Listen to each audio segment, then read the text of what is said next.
आज ही के दिन हजरत टीपू सुल्तान ने हमारे मुल्क भारत की यौम आज़ादी की शम्मा जलाई थी। वही सबसे प्रथम स्वतंत्र सेनानी हुए। हजरत टीपू सुल्तान एक अजीम रहनुमा, एक अजीम राजा और एक अजीम इंसान थे। जहाँ पर आप एक अच्छे सिपह सालार, अच्छे फौजी थे, वहीं पर आप एक अच्छे उम्दा और बड़े दिल वाले इंसान भी थे। आप देखिए, सबसे पहले अंग्रेज लोग जब यहाँ पर आए और वो व्यापार के लिए आए थे, उन्होंने एक षड्यंत्र और दिल में उनके कुटिल दाव था कि हम भारत में व्यापारी बन के जाएंगे और वहाँ के लोगों को हुकूमत करेंगे। ये बात को सबसे पहले पहचानने वाले हजरत टीपू सुल्तान रहमतुल्लाह अलैह थे।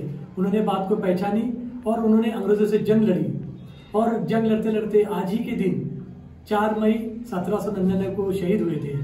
और वो पहला ऐसा राजा था कि जो जंग में लड़ते लड़ते शहीद तो हो गया था, रूह तो जिस्म से जुदा हो गई थी उनके, लेकिन तलवार हाथों से जुदा ना हो पाई थी। ऐसे वो रहनुमा थे। इसीलिए शायर ने कहा है, जब भी उठेगी भारत पर दुश्मनों की बदनजर, जब भी भारत पर उठेगी दुश्मनों की बदनजर, फिर कोई टिप्पू उठेगा वादिये मैसूर से। ये हजरत टीपू सुल्तान की खासियत थी मेरे दोस्तों। और आप देखिए, हजरत टीपू सुल्तान ने जहाँ पर मैदान तो गजाया ही है, दुश्मन को अपनी तलवार के मजा चकाया है, उसी तरह आपने तमाम मज़ाहिब के जितने भी मानने वाले आ रहे थे सबको एक जैसा न्याय दिया। आपने जहाँ पर मस्जिदें तामीर करवाई, वहाँ पर हिंदू भाइयों की 300 मंदिरों को दान भी दिया। और 156 मंदिर तो ऐसे थे जिसके हजरत टीपू सुल्तान डेली मेंटेनर थे। उसी तरह जैसे आप ईद और बकरीद का त्यौहार और ईद उल अजहा का त्यौहार मनाया करते थे, हमारे मुस्लिम भाइयों की मदद कर कर उनके त्यौहार में खुशियों में शामिल होते थे, उसी तरह हमारे गैर मुस्लिम भाइयों के दिवाली और दशहरे के अंदर भी आप हिंदू भाइयों की मदद कर कर वहाँ पर उस त्यौहार में शामिल होते थे। ऐसे असूल रहनुमा थे। और आपके दरबार में जहाँ पर मौलवी और उलमा इकराम को इज्जतों से नवाजा जाता था, इनामों से नवाजा जाता था, वहीं पर जो हमारे हिंदू भाई पंडित थे, जो विद्वान थे, दूसरे धर्म के मानने वाले, उन तमाम को वहाँ पर इज्जत दी जाती थी, उनकी हौसला अफजाई की जाती थी। ऐसा ये दरबार था। और हजरत टीपू सुल्तान ने देखा कि हमारे यहाँ पर जो लोग हैं उनके सूबे में, तो मैसूर के अंदर तो गरीब लोग पढ़ाई नहीं कर पाते हैं, और सिर्फ जो पैसे वाले लोग हैं, जिन्हें हम श्रीमंत रईस ज्यादा कहते हैं, बस वही अपने बच्चों को पढ़ा पाते थे। इस बात को उन्हें बहुत बुरा लगता था। और गरीबों को पढ़ाई भी करवाने के लिए तमाम लोगों को शिक्षा मिलनी चाहिए। इसलिए हजरत टीपू सुल्तान ने उस वक्त में जामिया अल मसूर नाम का उलूम नाम की एक संस्था चलाई थी, एक संस्था खोली। उसके जरिए आपने स्कूलें खोली, कॉलेजेस खोले, और जो गरीब बच्चे पैसों की वजह से, अपने माली हालात की वजह से पढ़ नहीं पाते, उन सबको वहाँ पर उच्च शिक्षा दी। और रॉकेट हमारे जो दिखते मिसाइल, ये मिसाइल में हजरत टीपू सुल्तान को इसलिए कहा जाता है कि दुनिया में सबसे पहले मिसाइल का इस्तेमाल करने वाले, रॉकेट का इस्तेमाल करने वाले हजरत टीपू सुल्तान थे।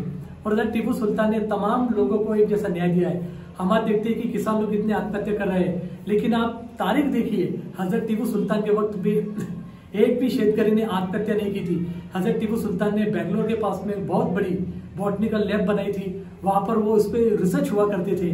और उसी के साथ साथ टीपू सुल्तान ने बरसात का पानी को जमा करने के लिए बहुत जगह तालाब बनाए, नहर और कालवे बनाए। आज भी वो हमारे सामने उम्दा सबूत है, जिंदा सबूत है। वो बनाने से साल भर का पानी वहाँ पे इकट्ठा होता है। और जो किसान लोग हैं, उन लोग को कभी हजरत टीपू सुल्तान के दौरे हुकूमत में एक बूंद पानी की कमी नहीं आई, अल्लाह करम से। उसी तरह हजरत टीपू सुल्तान ने कपड़ा जो होता है, खादी का कपड़ा, रेशमा कपड़ा और शुगर फैक्ट्री जो होती है, शाकर कारखाने, ये वहाँ पर चालू किए और भारत का माल बाहर देशों में ले आकर बेचा। और आपके वक्त में किसान हो, गरीब लोग हो, जितने भी लोग थे, सब एक साथ सुख शांति से रहते थे। और गंगा जमनी तहजीब को अगर सबसे ज्यादा किसी ने बढ़ावा दिया है, तो मैं 2 लोगों की बहुत इज्जत से नाम लेता हूँ। एक हमारे छत्रपति शिवाजी महाराज, दूसरा हजरत टीपू सुल्तान रहमतुल्लाह अलैह। ये दोनों लोगों ने गंगा जमनी तहजीब को बढ़ावा दिया है। हम देख सकते हैं हजरत टीपू सुल्तान ने उनके दरबार के अंदर जो वकील रखा था, वो गैर मुस्लिम भाई रखा हुआ था। यानी अगर कोई गैर मुस्लिम भाई से कोई ताल्लुक सवाल आए, तो उसे गैर मुस्लिम भाई उनके धर्म की बिना पर सॉल्व करते थे, और मुस्लिम जो आते थे उन्होंने सॉल्व किया करते थे। तो मैं चाहूँगा दोस्तों कि हजरत टीपू सुल्तान का आखिरी जो वक्त आया, जब जंग का दिन आया, जब फौजों ने हमला कर दिया, तो जब उनके साथ वालों ने कहा कि हम उनसे लड़ नहीं पाएंगे, उनकी तादाद हमसे बहुत ज़्यादा है।